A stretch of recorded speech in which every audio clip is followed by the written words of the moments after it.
श्रीभगवानुवाच काम्यानां कर्मणां न्यासं संन्यासं कवयो विदुः सर्वकर्मफलत्यागं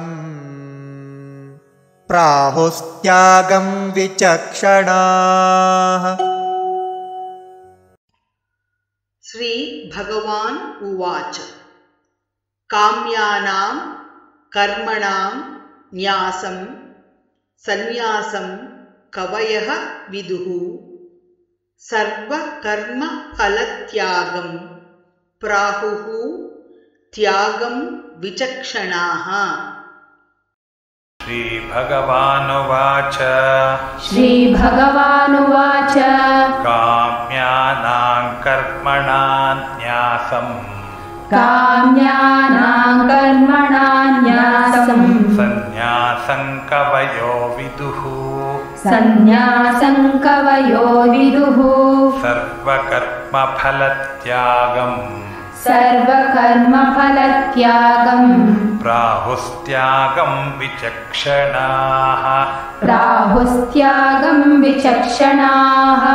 काम्यानां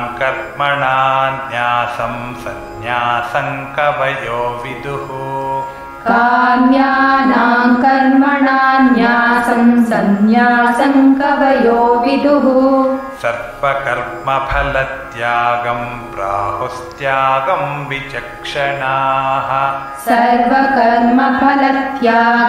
प्राहुस्त्यागं विचक्षणाः। काम्यानां कर्मणां न्यासं संन्यासं कवयो विदुः सर्वकर्मफलत्यागं प्राहुस्त्यागं विचक्षणाः।